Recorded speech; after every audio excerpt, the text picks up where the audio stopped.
Good morning student. Standard 11th subject physics, topic number 1, units and measurement. In previous video we have to see dimensions and dimensional analysis.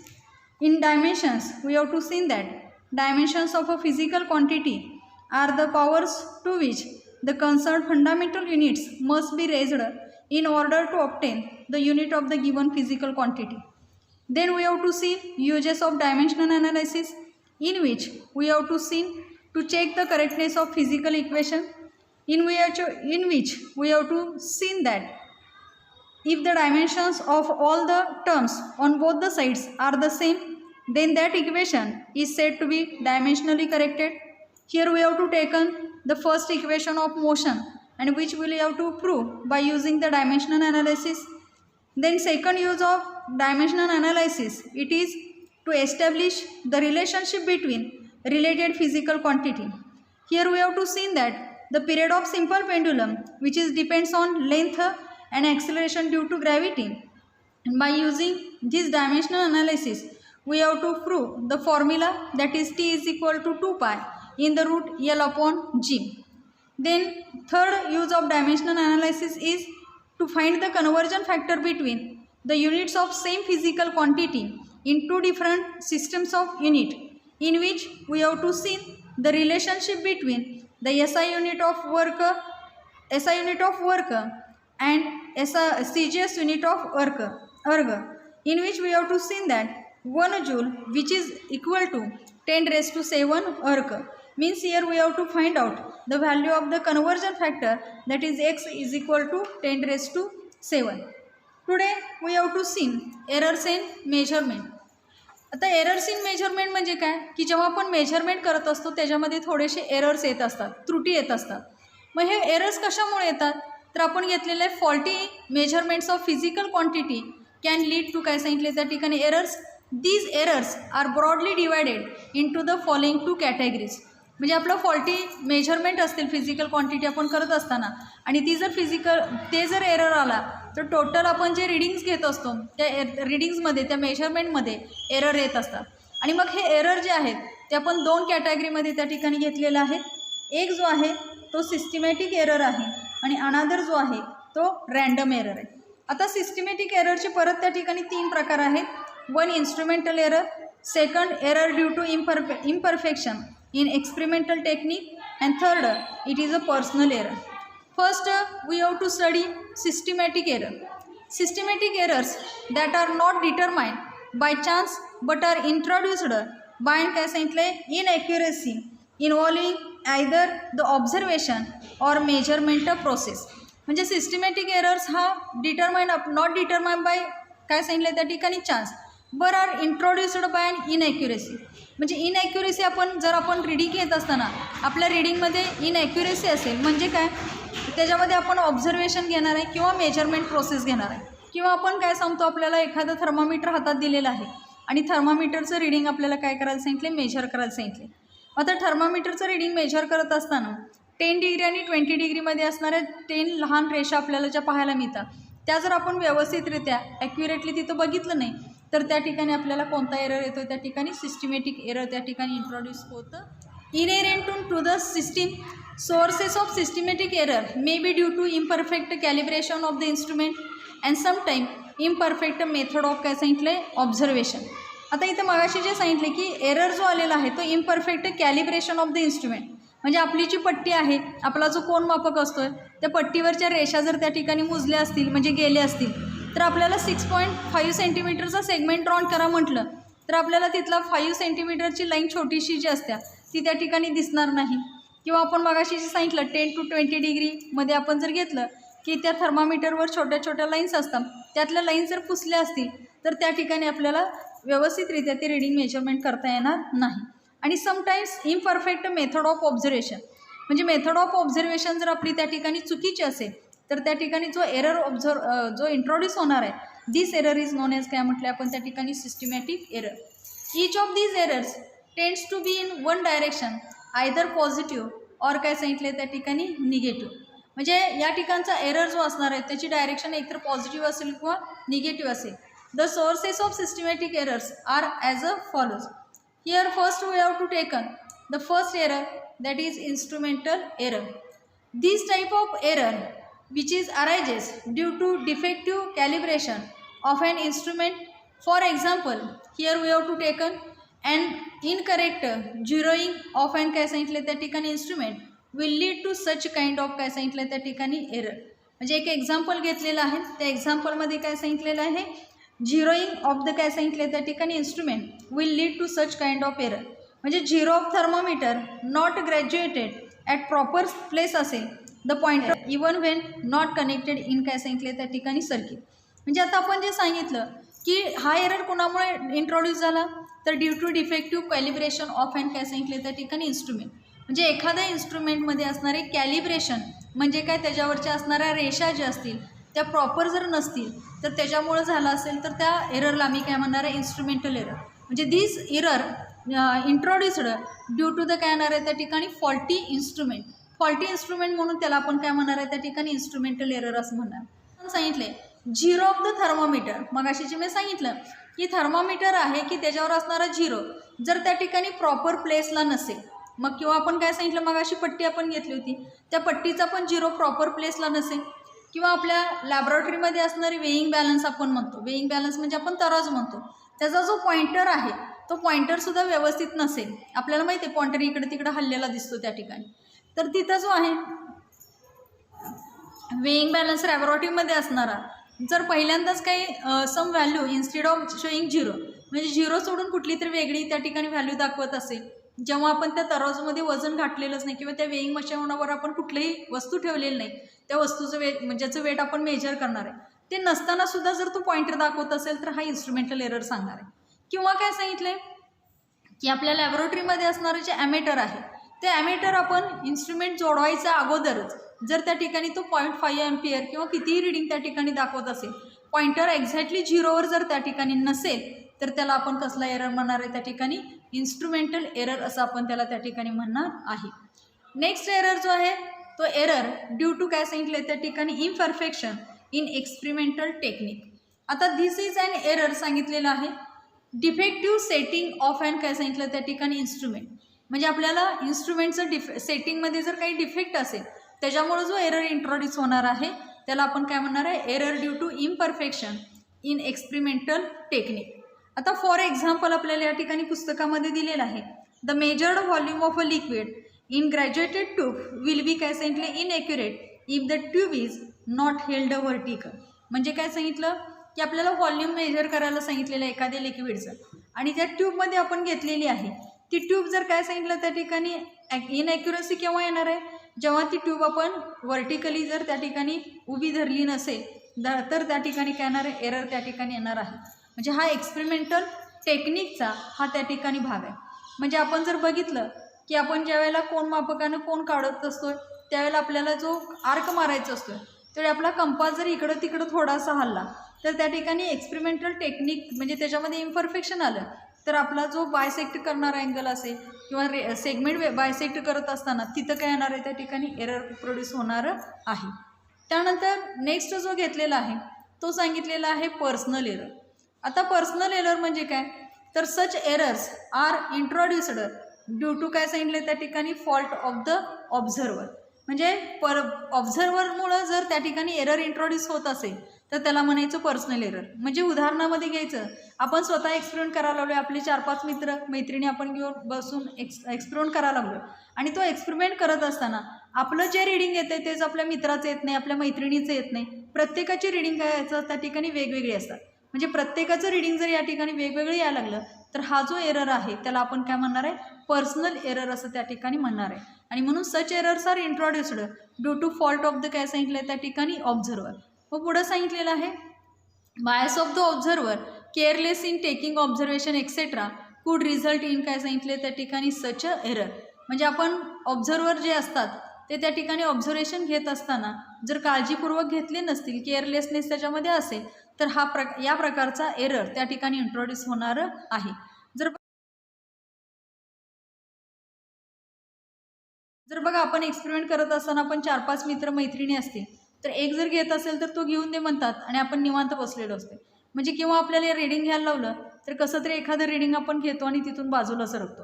म्हणजे इथं काय करतो, जो observer जो आहे तो ॲक्युरेट त्या ठिकाणी रीडिंग काढण्याचा प्रयत्न करत नाही. म्हणजे तिथं तो काय दाखवतोय, केअरलेसपणा त्या ठिकाणी दाखवतोय ऑब्झर्वेशन घेत असताना. आणि म्हणून तो जो एरर इंट्रोड्यूस होणार आहे त्याला आपण पर्सनल एरर असं त्या ठिकाणी म्हणणार आहे. पुढं सांगितले, for example while measuring the length of an object with a ruler it is necessary to look at the ruler from directly काय सांगितले त्या ठिकाणी above. If the observer looks at it from an angle the measured length will be काय सांगितले त्या ठिकाणी wrong due to काय सांगितले त्या ठिकाणी पॅरलॅक्स. म्हणजे आता इथं उदाहरण काय दिलं आहे, जर आपल्याला एखादं ऑब्जेक्टची लेंथ काय करायला सांगितलं त्या ठिकाणी रुलरच्या साईनं म्हणजे पट्टीच्या साईनं मेजर करायला सांगितलं, तर ह्याच्यासाठी आम्हाला काय गरजेचं आहे की रुलर फ्रॉम डायरेक्टली अबव. म्हणजे जर त्या ठिकाणी रुलर आपण जो यूज करणार आहे तो रुलर कसा पाहिजे त्या ठिकाणी डायरेक्टली अबव त्या ठिकाणी पाहिजे. If the observer looks at it from and काय सांगितलं अँगल, म्हणजे आपण अँगल तिथे घेऊन जर मोजायला लागलो तर त्या ठिकाणी मेजर्ड लेंथ विल बी काय येणार आहे त्या ठिकाणी रॉंग येणार आहे ड्यू टू काय म्हणतो त्या ठिकाणी पॅरलॅक्स असं त्या ठिकाणी म्हणतो. पॅरलॅक्स म्हणजे काय, जर आपण बघितलं ॲमेटर आपण जर बघितला की ज्याच्यामध्ये आपण करंट मेजर करत असतो, तो करंट मेजर करत असताना ॲमेटर जो आपण घेतला त्या ॲमेटरच्या आतल्या बाजूला एक मिरर असतो आणि आपण वरचा पॉइंटर बघत असतो, त्याची रिफ्लेक्टिव्ह इमेज जी असते ती आतल्या बाजूला असते. आणि मग आपण रीडिंग मेजर करत असताना ज्यावेळी आपल्याला रीडिंग 0.5 एम्पियर दिसेल किंवा 5 एम्पियर दिसेल त्यावेळी आपल्याला आपल्या मित्राला ते रीडिंग एकतर 4 एम्पियर दिसत असते किंवा ते 6 एम्पियर दिसत असते. म्हणजे तो तुम्ही बघत असताय वरच्या पॉइंटरकडं, त्यांनी बघत असतात त्याची मिरर इमेज जी आहे ती आतल्या बाजूला असते, ते इथं बघत असतात. म्हणजे इथं हा जो आहे हा एरर या ठिकाणी काय होतो इंट्रोड्यूस होतोय आणि या एररला आपण काय म्हटलं त्या ठिकाणी पर्सनल एरर असं म्हटलेलं आहे. मग आता इथं हे एरर्स आम्हाला काय करायचे मिनिमाइज करायचे. म्हणजे सिस्टमॅटिक एररमधला इन्स्ट्रुमेंटल एरर असेल, error due to imperfection in experimental technique असेल किंवा पर्सनल एरर असेल, हे एरर काय करायचे आहेत आम्हाला मिनिमाइज करायचे आहेत. मिनिमाइज म्हणजे कमीत कमी करायचे आहेत. तर काय केलं पाहिजे, तर जो आपण इन्स्ट्रुमेंटल एरर होता त्याच्यामध्ये काय करू शकतोय, we have to using the correct instrument घेऊ शकतोय. दुसरा जो होता इम्परफेक्शन इन एक्सपेरिमेंटल टेक्निक, त्याच्यामध्ये आम्ही काय करू शकतोय following proper experimental technique use करू शकतोय. आणि तिसरा जो होता पर्सनल एरर, तिथं आम्ही काय करू शकतोय removing personal error. Therefore here we have to seen that systematic errors can be minimized by using काय सांगितलं त्या ठिकाणी करेक्ट इन्स्ट्रुमेंट, फॉलोइंग काय सांगितलं त्या ठिकाणी प्रॉपर एक्सपेरिमेंटल प्रोसिजर अँड काय सांगितलं त्या ठिकाणी रिमूव्हिंग पर्सनल एरर. म्हणजे ह्या जर गोष्टी आपण केल्या तर आपण काय करू शकतो त्या ठिकाणी सिस्टमॅटिक एरर हा मिनिमाइज त्या ठिकाणी करू शकतो. सेकंड जो आहे तो सेकंड काय आलेला आहे त्या ठिकाणी रँडम एरर आपल्याला या ठिकाणी पाहायला मिळणार आहे. आता रँडम एरर म्हणजे काय, तर random error these are the errors which are introduced even after following all the procedures to minimize systematic error. म्हणजे आता काय सांगितलं रँडम एरर हा काय येणार आहे अचानक कुठूनही येणार आहे. म्हणजे काय, तर तुम्हाला माहिती आहे आपण सांगितलं की आम्ही सिस्टमॅटिक एररमधला काय करणार आहे इन्स्ट्रुमेंटल एरर मिनिमाइज करणार आहे किंवा इम्परफेक्शन एक्सपेरिमेंटल टेक्निक हे प्रॉपर यूज करणार आहे किंवा आम्ही पर्सनल एरर तिथं काय करणार आहे रिमूव्ह करणार. हे सगळं करून सुद्धा त्या आपण एक्सपेरिमेंट करत असताना जर एरर आला तर त्याला काय म्हणायचं आहे त्या ठिकाणी रँडम एरर. म्हणजे पट्टी व्यवस्थित आपण एक्सपेरिमेंट करत असताना आपण सगळं साहित्य व्यवस्थित घेतलेलं आहे. जे पर्सनल एरर आहेत म्हणजे प्रत्येकानं ॲक्युरेसी रिडिंगची घ्यायची दाखवलेली आहे. काही जण काय करणार रीडिंग घेत असताना केअरफुली ते रीडिंग्स त्या ठिकाणी घेणार आहेत किंवा ते टेक्निक व्यवस्थित समजून घेऊन मग एक्सपेरिमेंट त्या ठिकाणी करणार. ह्या सगळ्या आपण काय केलेले आहेत त्या ठिकाणी सगळ्या ज्या बाबी आहेत त्या लक्षात घेतलेल्या आहेत. तरीसुद्धा त्या ठिकाणी काय होतं आहे त्या ठिकाणी एखादा एरर त्या ठिकाणी इंट्रोड्यूस होतो आहे आणि हा एरर जो इंट्रोड्यूस होतो आहे इट इज नोन ॲज काय म्हणायचं आहे त्या ठिकाणी रँडम एरर्स. म्हणून काय सांगितलं आहे these are the errors which are introduced even after following all the procedures to minimise the systematic error. आता this type of error may be कसं असू शकतो आहे, मे बी पॉझिटिव्ह असेल और मे बी काय असेल त्या ठिकाणी निगेटिव्ह असेल. म्हणजे एकतर तो पॉझिटिव्ह असेल किंवा निगेटिव्ह असेल. These errors cannot be eliminated completely but we can minimize them by repeated काय सांगितले त्या ठिकाणी ऑब्झर्वेशन अँड टेकिंग देअर काय सांगितले त्या ठिकाणी मीन और काय सांगितले त्या ठिकाणी ॲव्हरेज. म्हणजे हा आपल्याला एरर जो मिळणार आहे तो पॉझिटिव्ह असेल किंवा निगेटिव्ह असेल. मग हे एरर मिनिमाइज करायचं असेल तर आपण हे टोटली इलिमिनेट त्या ठिकाणी करू शकत नाही, म्हणजे काढून टाकू शकत नाही. बट यांना आपण काय करू शकतो त्या ठिकाणी मिनिमाइज करू शकतो. मिनिमाइज कशा पद्धतीनं करायचं, तर ही ऑब्झर्वेशन आहे ती आपण काय करायची त्या ठिकाणी रिपीट करायची आणि मग त्याचा आम्ही काय घेणार आहे त्या ठिकाणी मीन घेणार. म्हणजे आपलं ऑब्झर्वेशन एखादं ऑब्झर्वेशन घ्यायचं नाही, आपण काय करतो, रीडिंग घेत असताना 1 2 3 4 अशी रीडिंग्स त्या ठिकाणी घेत असतो. म्हणजे एक रीडिंग घेणार आहे, त्याच्याऐवजी 4 ते 5 रीडिंग घेतली तर त्याचं आपण ॲव्हरेज काढली, सरासरी काढली, तर हा एरर त्या ठिकाणी काय होऊ शकतो आहे, त्या ठिकाणी रिमूव्ह होऊ शकतो आहे किंवा त्या ठिकाणी मिनिमाइज त्या ठिकाणी होऊ शकतो आहे. आणि मग सांगितलं आहे random errors occurs due to various in condition in which experiment is काय सांगितले त्या ठिकाणी, काय सांगितलं, random error occurs due to variation in condition in which experiment is performed. For example, the temperature may changes during the काय सांगितलं त्या ठिकाणी course of an experiment. Pressure of any gas used in the experiment may changes or the voltage of the power supply may changes काय सांगितलं त्या ठिकाणी randomly. म्हणजे आपण काय सांगितलं, फॉर एक्झाम्पल तिथं टेम्परेचरचा इफेक्ट होईल, तिथं प्रेशरचा इफेक्ट होईल किंवा तिथं व्होल्टेजचा प्रॉब्लेम येईल. म्हणजे असा काही प्रॉब्लेम आला तर तो एरर आपण मिनिमाइज करू शकत नाही. आणि म्हणून या एररला आम्ही काय म्हणणार आहे त्या ठिकाणी, रँडम एरर असं त्या ठिकाणी म्हणणार आहे. म्हणजे आपण काय सांगितलं की रँडम एरर म्हणजे आपण सगळे आपण सिस्टमॅटिक एररच्या प्रोसिजर आहेत त्या मिनिमाइज केल्यानंतर सुद्धा जर तिथे एरर इंट्रोड्यूस होत असेल तर त्याला आपण रँडम एरर असं त्या ठिकाणी म्हणणार आहे. Then next point, it is the estimation of error. आता एस्टिमेशन ऑफ एरर एक्झाम्पल्स जे आहेत त्या एक्झाम्पल्स या ठिकाणी बघायचे. आता इथं तुम्ही जर बघितलं तर इथं सांगितले suppose the reading recorded repeatedly for a physical quantity during a measurements are काय सांगितले A1 A2 A3 dash dash dash काय सांगितलं त्या ठिकाणी AN. म्हणजे आपल्याला जर बघा आपण मीन काढतो म्हणजे आपलं जे पर्सेंटेज येत असते, मार्क्स येत असतात, तो आपल्याला पर्सेंटेज कसं येतं तर आपल्या जेवढे विषय आहेत तेवढ्या विषयांची आपण काय करतो त्या ठिकाणी बेरीज करतो. दिला आहे की मीनचा फॉर्म्युला जो आहे तो मीनचा फॉर्म्युला काय घेतला आहे, A mean which is equal to A1 plus A2 plus A3 plus dash dash dash plus AN upon काय घेतलं त्या ठिकाणी N. म्हणजे आपण पण काय करतो, आपले जे मगाशी सगळे विषय घेतले होते, एकामध्ये आपल्याला 50 मार्क होते, एकामध्ये 55 होते, एकामध्ये 90 असतील, एकामध्ये 95 असतील, एकामध्ये 60 होते, एकामध्ये 90 घेतले. म्हणजे आपले विषय किती झाले बघा, 1 2 3 4 5 आणि 6 झाले. आता हे 6 विषय आपण घेतले तर आम्ही इथं डिवायडेड बाय काय करणार त्या ठिकाणी 6 करणार. म्हणजे आम्ही मीन फॉर्म्युला मिळालेला आहे तो काय मिळाला, A मीन घेतलेला आहे which is equal to 1 upon N आणि इथं काय घेतलं आहे summation I⁻1 to N into काय लिहिले त्या ठिकाणी AI लिहिलेलं आहे. म्हणजे काय केलं बघा या ठिकाणी आपण जर आपण इथं बघितलं तर हा समेशन चिन्ह आला. समेशन म्हणजे काय तर आपण इथं A1 A2 A3 dash dash dash ANची काय केली त्या ठिकाणी बेरीज केली आणि हा 1 अपॉन N त्यांनी बाहेर घेतले. ह्या सगळ्यांची बेरीज आहे म्हणून इथं साईन काय आले त्या ठिकाणी समेशन आलं. हा टर्म कुठली घेतली आपण A घेतलेली, इथं I घेतलेला आहे आणि त्या आयची व्हॅल्यू काय दिली त्या ठिकाणी I is equal to 1 to काय म्हणणार आहे आपण त्या ठिकाणी N. आणि मग 1 to N म्हणजे काय, आयची व्हॅल्यू एकदा 1 घेणार, आयची व्हॅल्यू एकदा 2 घेणार, एकदा काय घेणार 3 घेणार, एकदा 4 घेणार, एकदा 5 घेणार. त्यात आहे म्हणजे ह्या सगळ्यांची बेरीज आणि त्याला काय करायचं आहे त्या ठिकाणी सगळ्यांची बेरीज करून त्याला डिवायडेड बाय आम्ही काय म्हणणार आहे त्या ठिकाणी N असं म्हणणार आहे. मग इथं सांगितले this is the most probable value of the quantity, the magnitude of the difference between mean value and each काय सांगितलं आहे त्या ठिकाणी each individual value is called as a absolute error. आपल्याला ॲब्सोल्यूट एररची डेफिनेशन परीक्षेला विचारली जाते. कसं सांगणार, the magnitude of the difference between mean value and each individual value is called as काय म्हटलं आहे त्या ठिकाणी ॲब्सोल्यूट एरर असं त्या ठिकाणी म्हटलेलं आहे. मग आपण मगाशी जे बघितलेलं होतं, मगाशी आपण काय सांगितलं होतं, आपल्याकडे जे चिन्ह होतं किती होते आकडे तर हा A1 होता, त्यानंतर A2 होता, देन काय होता A3 डॅश डॅश डॅश काय घेतलं होतं आपण त्या ठिकाणी AN आलं राईट. आता याच्यामध्ये काय सांगितलं आहे की मी ॲब्सोल्यूट एरर म्हणजे काय तर magnitude of the difference between mean value आणि ईच इंडिव्हिज्युअल व्हॅल्यू. आता मगाच्याचं काहीतरी मीन आला असेल त्याला आपण काय म्हटलं होतं A मीन घेतलं होतं आणि मग आपल्याला तो A मीन हा प्रत्येक रीडिंगमधनं काय करायचं आहे वजा करायचं. म्हणजे त्यांच्यामध्ये असणारा तो आहे तो आपल्याला काय मिळणार आहे डिफरन्स मिळणार.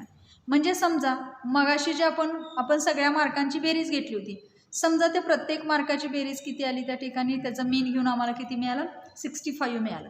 तर आम्ही काय करणार, हा डेल्टा A1 जो आम्हाला मिळणार आहे तो कसा मिळणार, हा delta A1 which is equal to mean म्हणजे काय आहे 65 आहे. समजा माझे 50 असतील तर 65 मायनस काय करणार 15 विच इज इक्वल टू 65 मधनं 50 गेले तर इथं किती होणार आहे त्या ठिकाणी 15 होणार. कळते. पुढचा जर आपण घेतला म्हणजे 65मधनं 50 वजा केले. अशाच पद्धतीनं आम्ही काय करणार आहे, इथं जर बघितला तर इथं घेत असताना डेल्टा काय घेतला, त्या ठिकाणी A1 घेतला which is equal to A mean minus A1. Delta A2 which is equal to in the mod A mean minus काय घेतला, A2 घेतला. Delta AN which is equal to A mean minus काय घेतला, त्या ठिकाणी AN घेतला. म्हणजे का, आता तुम्ही म्हणणार हे मोड कशासाठी वापरलेलं आहे. समजा ह्या मोडमध्ये जर आमचं साईन काय आलं असेल, त्या ठिकाणी मायनस आलं असेल, तर हा मोडमधनं बाहेर गेलं तर ते साईन काय घेणार आम्ही, त्या ठिकाणी तो नंबर 5 कन्सिडर करणार. हे आपल्याला 9वीमध्ये झालेलं आहे की मायनस साईन असेल तर मोड काढल्यानंतर आतल्या बाजूला बाहेर घेतला तर ते साईन काय येणार आहे, पॉझिटिव्ह. म्हणजे मे बी ती व्हॅल्यू कशी असेल, मे बी पॉझिटिव्ह असेल ॲब्सोल्यूट एरर, किंवा मे बी ते काय असेल त्या ठिकाणी निगेटिव्ह असेल, म्हणून तो त्या पद्धतीनं लिहिलेला आहे. देन पुढची आपल्याला परीक्षेला व्याख्या विचारली जाते, द मीन ॲब्सोल्यूट एरर असं म्हटलं जाते. मग काय सांगितलं आहे, the arithmetic mean of all the absolute error is called as काय म्हटलं आहे त्या ठिकाणी, मीन ॲब्सोल्यूट एरर. म्हणजे arithmetic mean of all absolute error म्हणजे काय, तर मगाशी जसं आपण सगळ्यांची सम केली होती तसं इथं सुद्धा काय करायचं आहे, सगळ्या ॲब्सोल्यूट एररची काय करायची त्या ठिकाणी बेरीज करायची आहे. आणि हा जो arithmetic mean of all the absolute error आहे त्याला आम्ही काय म्हणणार आहे, त्या ठिकाणी मीन ॲब्सोल्यूट एरर असं त्याला त्या ठिकाणी म्हणणार आहे. आता मीन ॲब्सोल्यूट एरर जो आहे तो मीन ॲब्सोल्यूट एरर तुमच्या पुस्तकामध्ये इथं काढून दाखवलं आहे. काय सांगितलं बघा, मीन ॲब्सोल्यूट एरर डेल्टा ए, कारण आपण ॲब्सोल्यूट एरर कशानं दाखवला होता, डेल्टा एनं दाखवला होता. जे डेल्टा इथं आहे बघा, delta A1, delta A2, delta काय घेतला, dash dash dash delta N घेतला होता. आता ह्या सगळ्यांचीच आम्ही काय करणार आहे, परत सम करणार आहे. म्हणून इथं काय आलं, delta A mean which is equal to delta A1 plus delta A2 plus dash dash dash plus delta AN. किती नंबर्स आहेत इथं, n नंबर्स आहेत. आणि म्हणून इथं डिवायडेड बाय काय केलं त्या ठिकाणी n. म्हणजे मगाशी जे आपण पहिल्यांदा ज्यावेळी आपण मीन काढली होती व्हॅल्यू, आपण मीन ॲब्सोल्यूट एरर मीनची व्हॅल्यू काढली होती, तीच व्हॅल्यू आपल्याला ह्या ठिकाणी मिळणार आहे. म्हणजे त्या पद्धतीनं म्हणजे काय मिळालं, delta A mean which is equal to 1/n sigma I is equal to 1 to n into काय आलं त्या ठिकाणी डेल्टा ए. अशा पद्धतीने ही व्हॅल्यू मिळालेली आहे. देन काय सांगितलं बघा, measured value of the physical quantity A can be represented bye असं सांगितले. आता ही व्हॅल्यू कशी रिप्रेझेंट केलेली आहे, तर इथं सांगितले A which is equal to A mean plus minus delta A mean सांगितलं. म्हणजे मगाशीची मी सांगितलं डेल्टा ए मीनची व्हॅल्यू काय येईल, एकतर पॉझिटिव्ह येते किंवा त्या ठिकाणी निगेटिव्ह येते. आणि म्हणून measured value of the physical quantity A can be represented by A is equal to A mean plus minus delta A mean. म्हणजे काय, आमचा जो एरर जो आहे ॲब्सोल्यूट एरर तो काय येईल त्या ठिकाणी प्लस मायनस येईल. म्हणजे एकदा पॉझिटिव्ह येईल किंवा त्या ठिकाणी निगेटिव्ह येईल. आमचा ई मीनपेक्षा जर डेल्टा एची व्हॅल्यू जर काय असेल त्या ठिकाणी मोठी असेल तर काय येणार, मायनस येणार, आणि लहान असेल तर काय येणार आहे, प्लस येणार आहे. मग इथं सांगितलेलं आहे A is equal to A mean plus minus delta A mean which tells us that actual value of A could be between the काय येणार आहे त्या ठिकाणी ए मीन मायनस काय आलं त्या ठिकाणी delta A mean and A mean plus काय घेतलं आहे त्या ठिकाणी डेल्टा ए मीन. मग परत काय सांगितलं आहे आपल्याला परीक्षेला ही डेफिनेशन विचारली जाते, define relative error. Relative error म्हणजे काय, तर इथं सांगितलं आहे it is the ratio of mean absolute error to its arithmetic mean value is called as a relative error. म्हणजे रिलेटिव्ह एरर कसा मिळाला, आपले असणारे मीन ॲब्सोल्यूट एरर अपॉन काय मिळाला त्या ठिकाणी अरिथमेटिक मीन व्हॅल्यू जो आहे या दोघांचा जो रेशो मिळाला त्याला आम्ही काय म्हणणार आहे त्या ठिकाणी रिलेटिव्ह एरर असं म्हणणार आहोत. म्हणजे आपला मीन जो असणार आहे तो समजा या ठिकाणी काय असेल 60 असेल आणि आपला डेल्टा ए मीन जो आहे तो 0.01 या ठिकाणी असू शकतो आहे. म्हणजे हा रिलेटिव्ह एरर आपल्याला कसा मिळणार 0.01 अपॉन काय येणार आहे 60. म्हणजेच it is the ratio of mean absolute error to its काय सांगितलं त्या ठिकाणी arithmetic mean value which is called as a relative काय म्हटलेलं आपण त्या ठिकाणी एरर असं म्हटलेलं. आता दिस एरर जो आहे तो आपल्याला कशात घ्यायचा आहे, पर्सेंटेज एररमध्ये घ्यायचा आहे. म्हणजे इथं लिहिले when relative error is represented as relative error is represented as percentage it is called as काय म्हटले पर्सेंटेज एरर. म्हणजे पर्सेंटेज एरर काढायचं असेल तर मगाशी जो रिलेटिव्ह एरर होता, रिलेटिव्ह एरर म्हणजे काय सांगितलं होतं, it is the ratio of the mean absolute error to the काय घेतलं होतं अरिथमेटिक मीन. हा जो रेशो आहे त्याला आपण कितीनं मल्टिप्लाय करणार आहे, 100 मल्टिप्लाय करणार आहे. आणि 100 मल्टिप्लाय केल्यानंतर जी व्हॅल्यू येते त्याला आपण काय म्हणणार आहे त्या ठिकाणी पर्सेंटेज एरर असं आपण त्याला त्या ठिकाणी म्हणणार. Next point, here we have to see significant figure. In the previous section we have to studied various types of error, their origins and the ways to minimize them. आता आपण जो बघितला की याच्या अगोदरच्या पॉईंटमध्ये व्हेरियस टाईप्स ऑफ एररमध्ये systematic error बघितला, पर्सनल एरर बघितला, त्याच्यामध्ये त्यांचे ओरिजिन बघितले, ते कमी करायचे असतील तर काय मार्ग आहेत हे पण आपण बघितले. मग पुढे सांगितले our accuracy is limited to the least count of the instrument using during the काय सांगितलं त्या ठिकाणी मेजरमेंट. म्हणजे आपली ॲक्युरेसी काय पाहिजे की limited to the least count of the instrument. जे इन्स्ट्रुमेंटचा लिस्ट काउंट जो आहे तो आम्ही काय केला पाहिजे, लिमिटेड असला पाहिजे. कधी, during the measurement. List count is the, आता लिस्ट काउंट आपल्याला माहीत आहे की लिस्ट काउंट इज द काय सांगितलं आहे, smallest measurement that can be made using the given काय सांगितलं त्या ठिकाणी इन्स्ट्रुमेंट. म्हणजे लिस्ट काउंट काय म्हणायचं असतोय की smallest measurement that can be made using the given काय सांगितलं त्या ठिकाणी इन्स्ट्रुमेंट.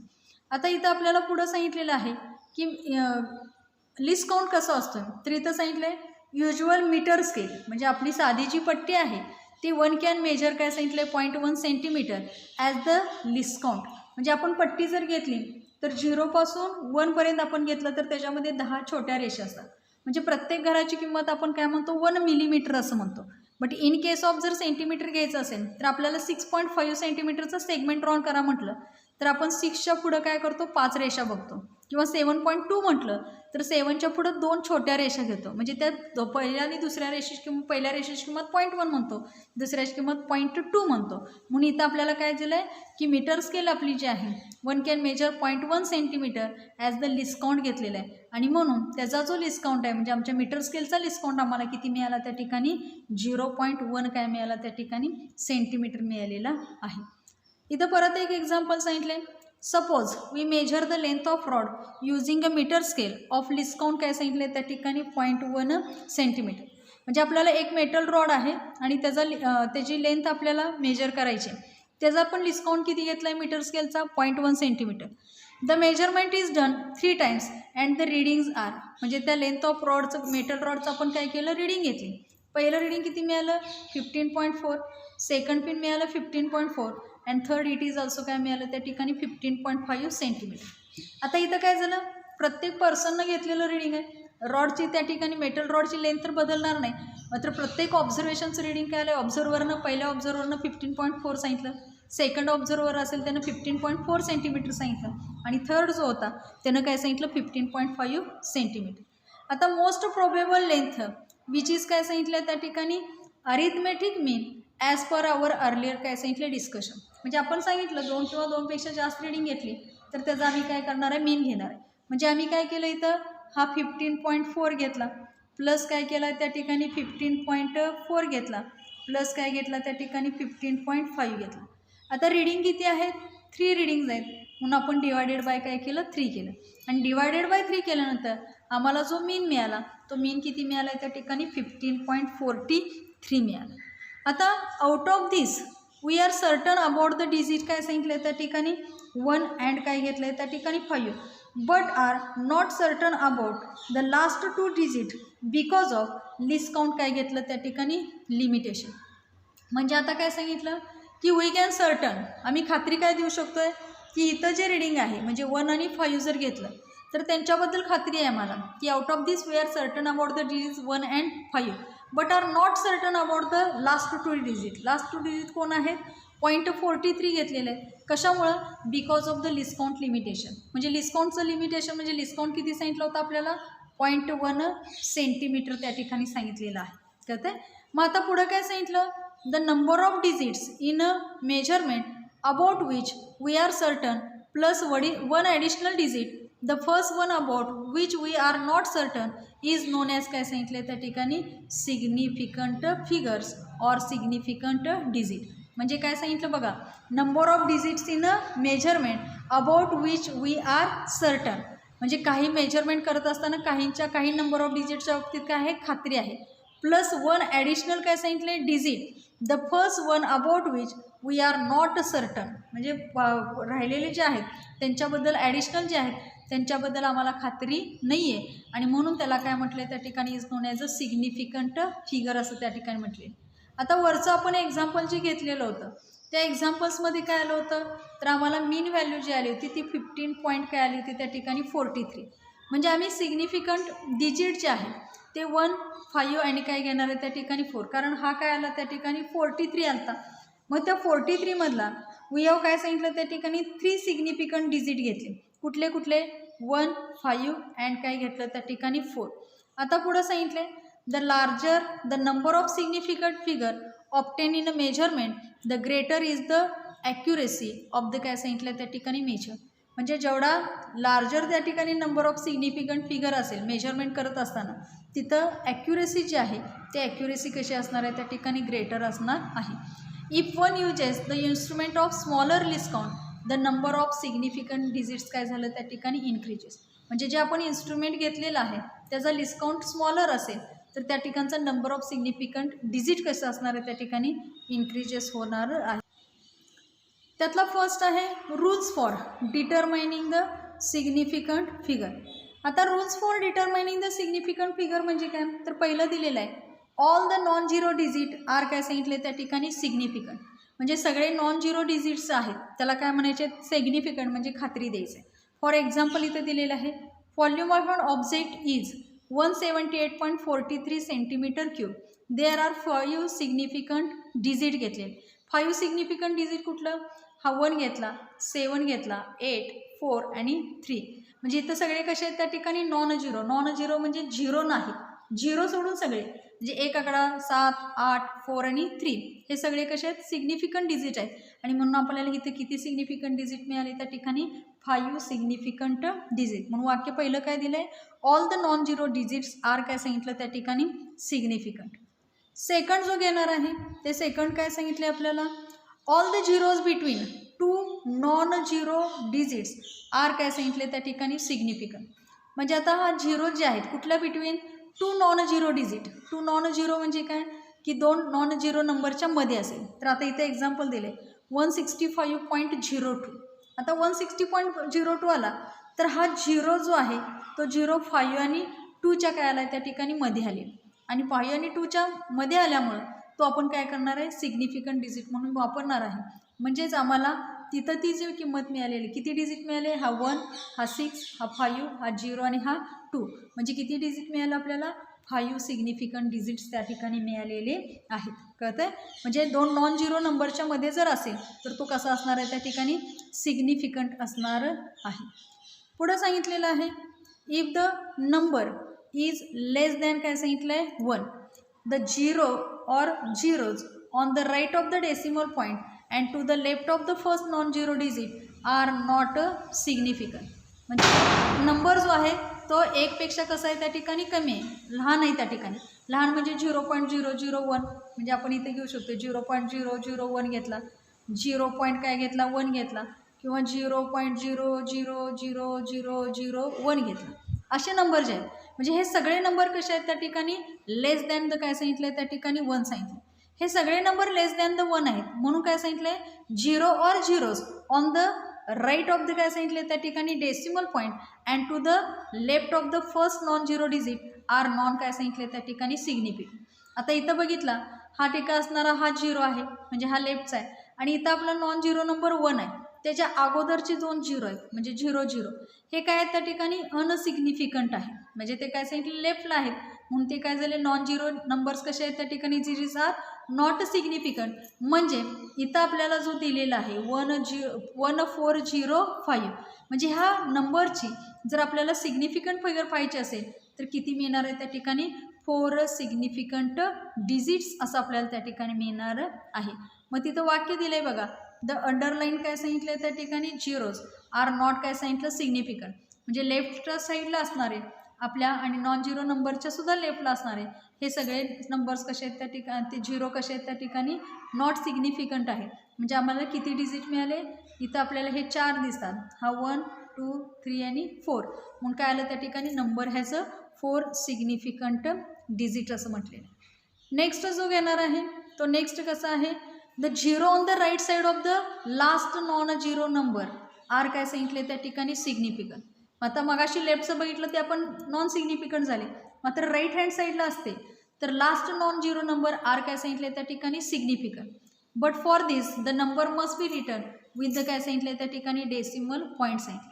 म्हणजे आता आपण जर बघितलं इथं जर घेतला हा नंबर 1.500 और काय घेतला आहे 0.01500. आता हे झिरो कुठं आहेत, मगाशी लेफ्टला होते, आता हे काय झालेत राईटला आहे. म्हणजे आपण हा सिग्निफिकंट म्हणून कन्सिडर करणार आहोत. म्हणजे इथं काय झालं, हा 1 हा 5 हे 2 झिरो, म्हणून इथं सिग्निफिकंट डिजिट किती आले त्या ठिकाणी 4 सिग्निफिकंट फिगर आले. आणि इथं हे जे 2 आहेत हे लेफ्टला आहेत ते कन्सिडर करणार नाही. मात्र हा इथं जो असणार आहे 1500 जो आपण सांगितलेला आहे तो 1500 हे काय झाले 4 सिग्निफिकंट डिजिट. ह्या 1500 हे सुद्धा काय झाले 4 सिग्निफिकंट डिजिट. म्हणजे हे जे 2 आहेत हे 0.0 हे आपण कन्सिडर केलेले नाही. पुढं सांगितले on the contrary if the measurement yields length L given as सांगितले.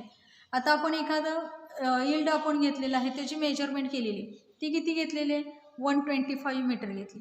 म्हणजे त्याचं कन्वर्जन आम्ही कशामध्ये केलं सेंटीमीटरमध्ये केलं तर 12,500 एवढं सेंटीमीटर झालं. आणि इथं मिलीमीटरमध्ये कन्वर्जन करायचं झालं तर 1,25,000 मिलीमीटर असे येणार. It has only 3 significant figure. म्हणजे ह्याला सिग्निफिकंट फिगर किती मिळणार आहे त्या ठिकाणी ओनली किती मिळाले त्या ठिकाणी 3 सिग्निफिकंट फिगर मिळाले. मग इथं सांगितलं to avoid the ambiguities in determining the number of significant figure it is necessary to report every measurement in scientific scientific notation that is काय सांगितलं त्या ठिकाणी by using the concept of order of काय सांगितलं त्या ठिकाणी magnitude. आता order of magnitude म्हणजे काय तर हा पॉईंट आपल्याला परीक्षेला विचारला जातो. The magnitude of any physical quantity can be expressed as A into काय सांगितले त्या ठिकाणी 10⁻n where A is a number such that 0.5 which is काय सांगितलं त्या ठिकाणी less than or equal to A और this A is which is less than काय सांगितलं त्या ठिकाणी 5 अँड एन इज काय सांगितलं त्या ठिकाणी integer called as a order of magnitude. म्हणजे ऑर्डर ऑफ मॅग्निट्यूडची व्याख्या काय सांगितली the magnitude of any physical quantity can be expressed as A into 10⁻9 where A is number such that 0.5 हा एची व्हॅल्यू ही 0.5पेक्षा कशी पाहिजे इक्वल ऑर ग्रेटर पाहिजे किंवा 5पेक्षा कशी आहे त्याची व्हॅल्यू त्या ठिकाणी लहान पाहिजे.